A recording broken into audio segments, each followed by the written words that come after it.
Bonjour à tous, j'espère que vous allez bien. Pour notre deuxième méditation, toujours centrée sur l'évangile de Marc, toujours pour nous aider à mieux saisir euh, de quelle manière le visage de Saint Jean le Baptiste peut nous aider dans notre sanctification personnelle.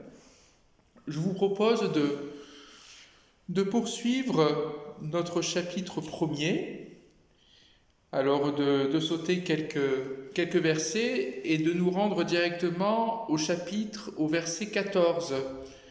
Jésus appelle ses 4 premiers disciples. Après que Jean eut été mis en prison, Jésus se rendit en Galilée. Il y proclamait la bonne nouvelle venant de Dieu.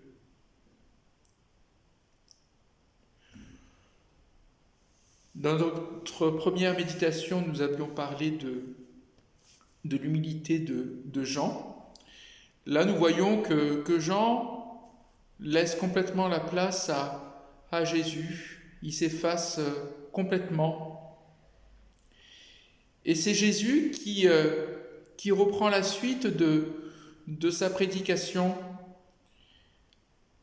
Le message est le même, mais il prend une tournure différente. La bonne nouvelle venant de Dieu. Oui, c'est celle-ci qui est annoncée et qui est annoncée par Jésus.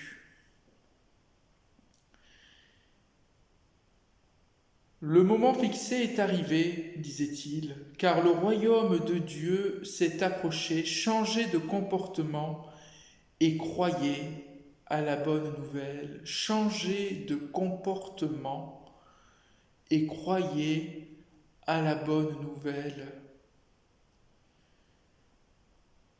Qu'est-ce qui doit changer en nous? Qu'est-ce qui est de travers? Qu'est-ce qui n'est pas du Seigneur? Là encore, nous devons passer par cette remise en question, tout en désirant de pouvoir changer ce qui est de travers, de pouvoir oser demander au Seigneur de purifier ce qui doit être purifié par l'intermédiaire de son Esprit Saint.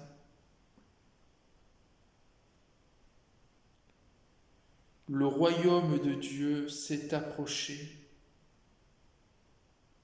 Là encore, avons-nous conscience de cela, que Jésus nous ouvre grandes les portes du royaume de Dieu. Jésus marchait le long du lac de Galilée lorsqu'il vit 2 pêcheurs, Simon et son frère André, qui pêchaient en jetant un filet dans le lac. Jésus leur dit, « Venez avec moi et je ferai de vous des pêcheurs d'hommes. »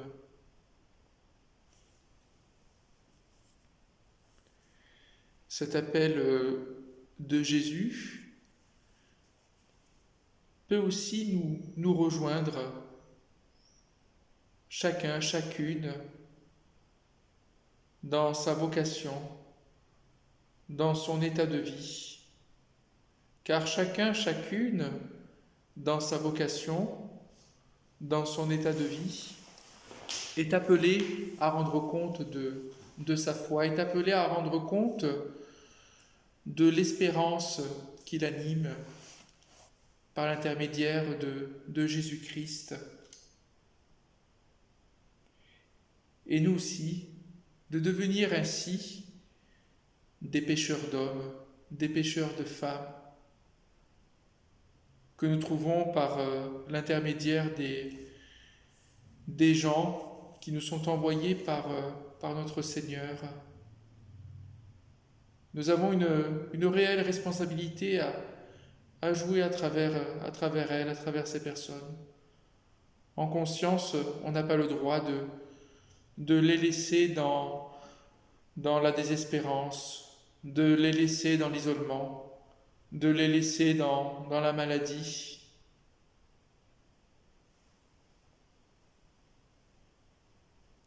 Aussitôt, ils laissèrent leur filet et le suivirent.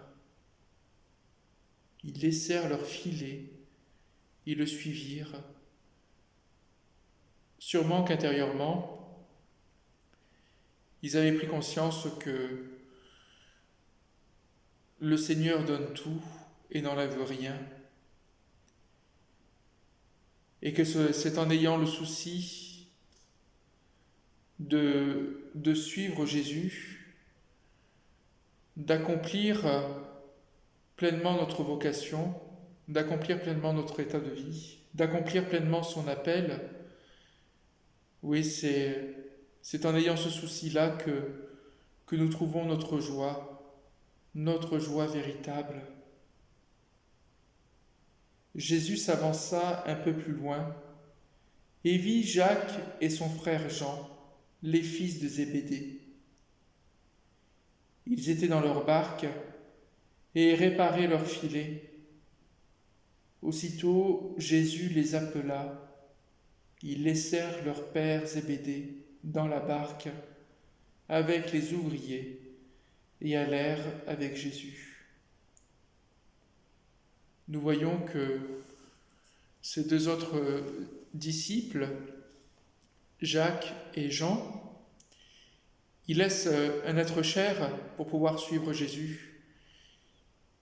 Ils laissent leur père, un membre de leur famille. Il est vrai que, humainement, il est parfois difficile d'accomplir notre vocation de suivre Jésus jusqu'au bout, de répondre pleinement à son appel, car cela demande des renoncements. Mais en réalité, le Seigneur nous dit à travers ces renoncements, n'aie pas peur.